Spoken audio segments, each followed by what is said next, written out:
First at 5, Baka County has issued mandatory evacuations for the entire town of Campo in southeastern Colorado, right near the Oklahoma border.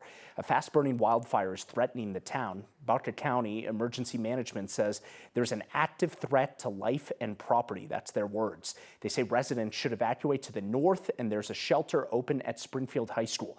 No word on how it started or how big it is at this time.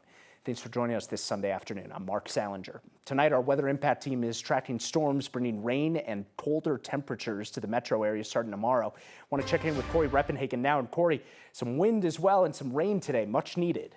Yeah, all that very dynamic weather we have here in April. We have cold temperatures, snow on the way, lots of rain. The wind and the red flag fire weather warnings are in place down here to the southeast part of Colorado, where we just saw that fire down in Baka County. This goes all the way until 8 o'clock on Monday. We've got some gusty winds and some dry air continuing out there. There's a live look at the Campo down there in Baka County. You can still see that fire line is active. Here's the town of Campo. It looks like the fire is just on the outskirts of that town, and it is still moving generally to the north on the east side of Baka. We also have some isolated severe weather out there. Really not too much activity like we saw yesterday, but we do have one severe thunderstorm warning out here in Burlington, headed into Kansas here in about the next 30 minutes.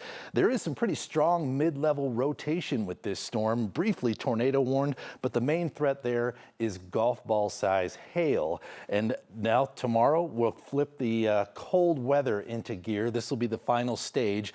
Our high temperature tomorrow in Denver probably going to be a minute after midnight, and it's actually going to get colder as we go through the day. Rain pretty much throughout the day. We'll have high rain chances, and that'll lead to the final stage, which is a freeze. We have a freeze watch in place here that does include the Front Range in the Northeast Plains and also the Northwest corner. So I'll explain all this dynamic, crazy weather coming up in just a few minutes, Mark. I want to take you over to DIA as well. The weather is causing some disruptions for flyers today. According to FlightAware, there have been more than 500 flights delayed at the airport. The FAA is also reporting a ground stop due to thunderstorms. They say the average delay for that ground stop is about 45 minutes. And over at Coors Field, this afternoon's rain caused the Rockies to push back their game against the Arizona Diamondbacks. You can see the rain coming down hard as fans were getting ready for the game. But the heaviest rain passed through quickly. It delayed the game a couple hours. The game was supposed to start at 1:10. Got pushed back to 2:55. Today, Colorado's last standing ski resort closed down for the season. Arapahoe Basin was originally set to close on May 3rd, but with a couple of spring storms over the last couple of weeks, they extended their final day not once, but twice to today. It was possible thanks to some serious work from the crews on the mountain to make the most of the little snow that we got this year. Now News reporter Janelle Finch was there for the final day. The snow may be coming down, but it won't be enough to give A Basin one more week on the slopes. Today is their final day of the season, this time for real. It goes without saying, no one skiing into this winter season expected this is how or when they'd be skiing out. It was a negative one for sure, but you just had to get out there and have your own fun. Resorts made the most of the cards Mother Nature dealt. Arapahoe Basin held on to its hand the longest. We're just really happy to be here and have a lot to celebrate. Communications manager Shayna Silverman says grooming work got them to a mid-May closing date. Something called passive snowmaking, that's like moving snow around, farming it, using wind fences to collect snow. 5 runs were opened for the final day of operations. Skiers and riders didn't have a lot, but they say it was still enough. A little slushy up there, but we're glad they're still open for us. It's still skiable. We're having fun out here, and I thought it was great. Sam Tower appreciates A Basin for taking advantage of May's snow to extend his season. I couldn't make it last Sunday, so when I saw the announcement that it was going to be extended once again, I was just excited, and they got the snow for it, so why not? People made sure to leave a lasting impression for the resort's last day. Coldness is a mindset, man. Max Nordling sent out the season in style. Bloody Mary, gonna go skiing, Bloody Mary, skiing, and then a little more skiing, then a little more Bloody Marys. He says he'll get in a few more backcountry runs down near Loveland Pass, but for others after today, skis are getting put up for the summer. I think this is my last day. I'd love to get out there and do some backcountry, but I think it's mountain bike season now. While today marks the end of the skiing season, A Basin is looking forward to its summer activity season. The mountain will reopen for biking, hiking, and its aerial adventure park in early July. From A Basin, Janelle Finch, 9 News. A Basin was still able to have that pond skim that they always have on the last day. They closed it out in style with a lot of fun. One person is dead after a head-on crash on I-25 this morning. Denver police first posted about the crash around 7:30 this morning. They say it happened on northbound I-25 near 20th in the HOV lane. One person died and the other driver was taken to the hospital with serious injuries. DPD says the driver who died was driving the wrong way down the interstate when the crash happened. No word this evening on how the other driver is doing. Denver police is investigating.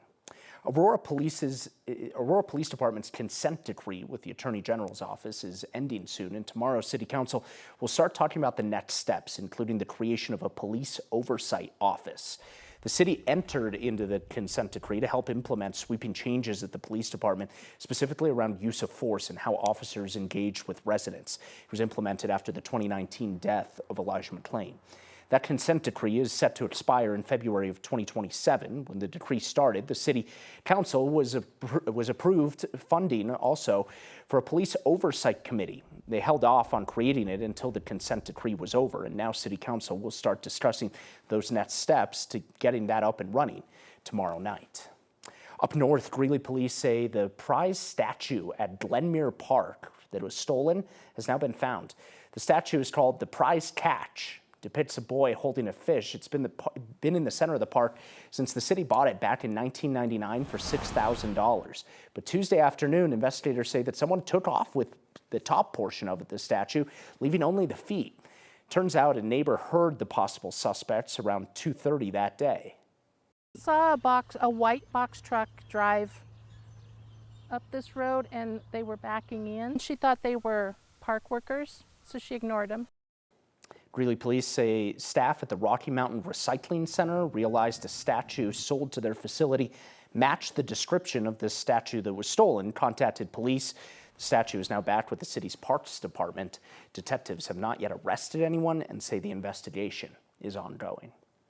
Well, it was a beautiful morning for some running. Today was the 20th annual Denver Colfax Marathon, and some familiar faces defended their titles. Ahmad Bashir Mohammed grew up here in Denver. This morning, he finished first in the half marathon for the 3rd straight year. That guy is fast. Meanwhile, the marathon had a new winner, also from the Mile High City. Alec Horniker finished first. The hometown runner placed 7th 2 years ago. Both Coloradans say they enjoy running here at home. This is a tough one. I mean, obviously, it's my hometown, so it's really important to me that I do well at this one. It's not an easy one. Like Boston is a net downhill is the only other one I have experience with. And that one, you know, there's hills at the end, but this is a challenging one, but it's super fun and it's cool to be in the hometown. And I've been consistent with training. I've done a few races and stuff like that. So this one, I just have to come and defend my title and on the home turf, you know. Yeah. And he defended it for the 3rd straight year. Up next, Alec is doing the Chicago Marathon, and Ahmad says he will go for the 4-peat next year.